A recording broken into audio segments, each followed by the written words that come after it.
guys, good afternoon. So, wait lang. Parang hindi nakalak yung phone. So, kinatok pala kami dito ng madaling araw. Mga bandang alas 3 yata yun. So, timing naman, alas 3 ng madaling araw, tumutunog tong phone. So, nung sasagutin ko na, nawala yung ring. Nag-miss na siya. Na-miss ko yung call. Kaya ginawa ko, natulog na lang ako ulit. Tapos, yun nga, pagising namin, kami lang yung walang alam sa balita na nagkaroon pala ng sunog dito. Malapit lang din sa amin. Kasi yung sunog na yon, kahilera niya, yung tindahan ng mga gasol. So, delikado siya. Kaya, hindi namin alam na may ganong nangyari kasi nga, ang maingay lang nga dito, diba, yung baboy, yung dito sa kabila. So, itong baboy, yung kapitbahay namin, di rin nila alam. So, dito talaga, kapag walang maingay, tahimik lang, wala kang madidinig na may nagkakagulo, ganun. So, as in literal, sila lang talaga yung maingay kasi ang lapit lang nila, diba? Pero kung manggagaling doon sa labas, wala. Ayan, namatay na yung flash ko, dumilim. So, ito yung OOTD ko. Naka-gray ako. Yan, yung butas-butas. And, yan. Yung H&M ko na sandals, ginamit ko na kesa naman maluma siya nang hindi ko na diba, hindi ko na-enjoy. So, yun nga, kinausap si na mama sa labas na ikaw lang yung madaling araw na hindi namin nakita, kami lang daw na family. Tapos nagtanong si mama bakit, yun nga, may sunog. Kaya buti na lang din na agapan. Kasi yung huling sunog dito, ano pa yun? Bagong taon, eto lang bagong taon. Ano naman siya nangyari? Alauna ng madaling araw yata, alas 2. Tapos natapos na lang siya, napatay na yung sunog ng bandang alas 4 din. So yan, ang nangyari naman nun, as in, eto yung bahay namin dyan lang sa likod. Doon sa dati naming bahay. Yan, sorry guys madilim. Ay, hinihingal ako. Hindi rin ako nakapag full charge ng phone. Kasi alam ko kagabi, full charge tong phone na to. Itong ginagamit kong pang-vlog. So, siguro, kakatawag ng kakatawag, tapos hindi ko nga nasagot. Ayan, pagising ko lobat. Tapos ang masakit, yung earphone nakasaksak pa dito. Kasi nga nanonood nga ako ng mga vlog nyo. Hanggang sa nakatulog ako. Tapos yun na. Bigla, ewan ko lang din kung bakit bigla ako naalimpungatan. Kasi may nadidinig akong tumutunog nga, may tumatawag. So, sa isang phone ko, meron din tumawag. Tapos, nung hinanap ko na yung phone, pagkakita ko, yun, wala na. Na-miss ko na naman yung tawag. Kaya yan, grabe, tas ayan ang gulo. Pero ito, na-ayos ko na siya. May mga label na yan, tsaka to. And ito, tapos ito, hindi ko alam sa kapatid ko. Hindi ko pwedeng galawin yung gamit niya. And yun guys, hindi ako nakapag good night kahapon kasi, ayun nga, ano ba ginawa ng kapatid ko? Pagkatapos kong manood ng mga vlog na kapag edit, yan, diretso tulog na. And akala ko nga rin nga nakapag outro na ako. So, hindi pa pala. So yun guys, later na lang. And ito na yung aking mga undies. Napaka-useful na to, oh. Nilagyan ko na siya ng label. Tapos lalagay ko siya dito. Diba? Tapos ito, lilipat ko riyan dyan, dito. Pero bago ko siya mailipat, kailangan lahat ng mga nandito, yung mga nakalabas, mailagay ko siya sa ganito rin. So, sa next salary ko, maghahanap pa ulit ako ng ganito. Para lahat nung nandiyan, ayun kung makikita nyo lahat yan, yung may ganyan sa dulo. Lahat yan, puro ganito na siya. Naka-organize na. Kumbaga, ang nandito lang sa bungad, si Hello Kitty. Tapos, magi-stop na ako mag-collect ng Hello Kitty kasi nga, in case na magkasunog ulit, sayang yung mga collection ko, sayang yung pinaghirapan ko. So, yan. Kailangan ko nang makontento sa meron ako. At, yan. Kasi sayang yung mga pinaghirapan ko kung masusunog lang sila. Tsaka kapag nagligtas kami ng gamit, syempre, uunahin ko yung camera ko, yung birth certificate ko, yung mga documents, and itong mga binayaran ko, yung sa benefits, yung more on related sa work ko, yung laptop ko, syempre nandiyan lahat ng behind the scene ko. So yan yung makukuha ko. So wala kaming bag na digulong or yung maleta. So yan, sayang yan. Yung mga Hello Kitty ko, sayang yan. Kaya stop na akong bumili ng Hello Kitty kasi sayang talaga siya pag nangyari yun. Kahit sabihin mo na sa subdivision ka nakatira, walang pinipili yung sunog.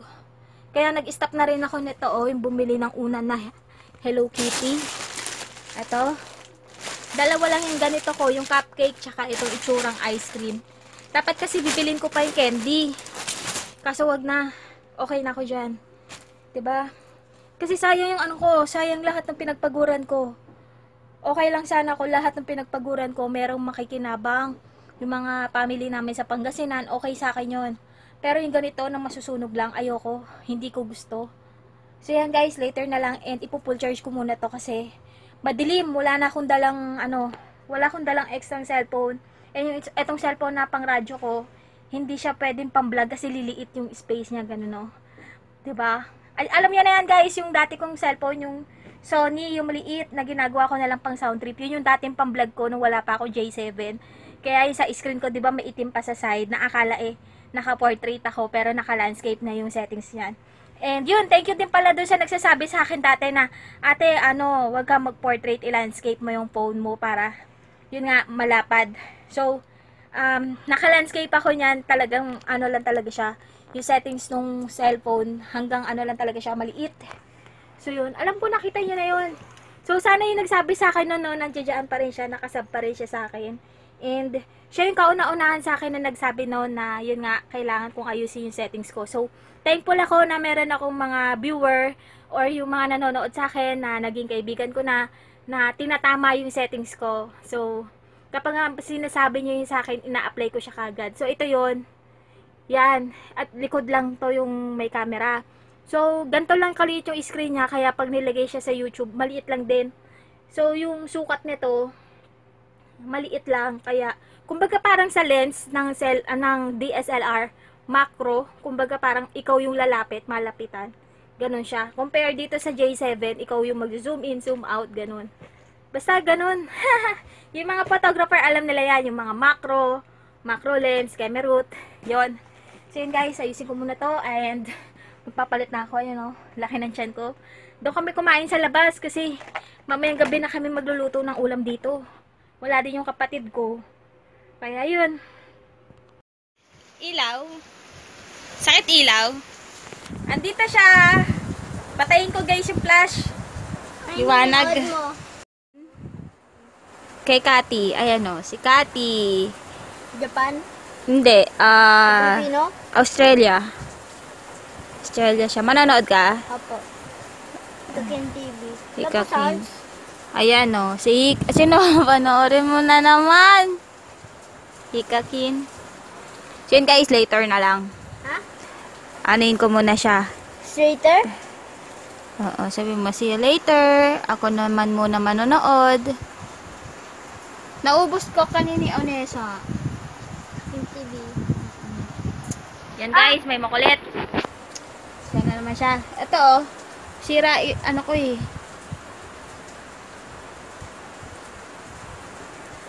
Yan. Andito na yung may-ari ng laptop ko.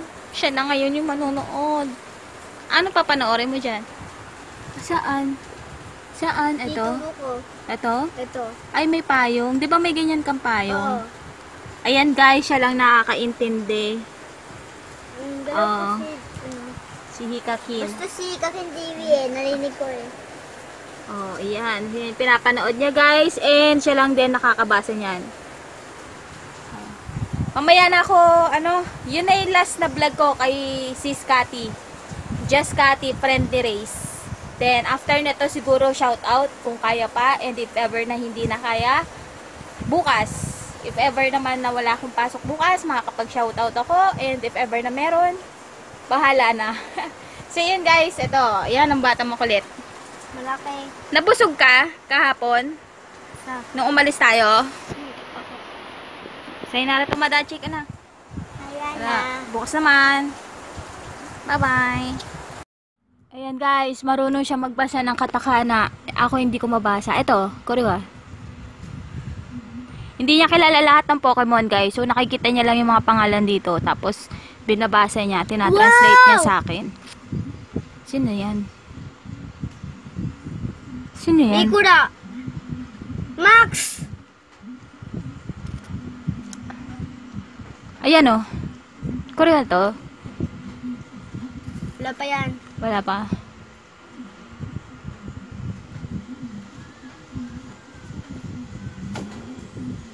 Ayan o. Ano basa dyan? Naruto. Naruto. May ganyan bang karakter, guys? Oo. Meron. Pokemon yan eh. Pokemon talaga yan. Pokemon na kaiga. Gusto ko si Pikachu. Ang tagal. Ang dami oh. Gem. Malakas Pokemon niya isa oh. Yan na. Naka-zoom. Lapit sa mukha mo. Ano nasabi niya? Ano nasabi ni Hikakin? Si Hikakin na titira? Si Hikakin na? La! Si Pikachu. Ayan o, Pikachu siya. Ito sino to? Level 1? Ayun o, Nami. Kopya. Kopya. Alam mo ba sa ganyan? Turo yan sa inyo sa ano, diba? Saan yun? Ito. Ano yan? Hindi ko alam kasi, basahin ko. Ah, iba to? Hindi pa ako marunong magbasa. Ah, ito hindi pa marunong. Ayun guys, yung mga pang-elementary pa lang yung kaya niyang basahin. Oh my gosh. Ito gusto ko si Pikachu. Ikaw, sino gusto mo dyan? Ako ito. Ikaw. Si Golem to. Jolel? Golem. Gusto ko dito Pikachu eh. Pikachu din. Yan na, ano na sila, laban na. Ano to?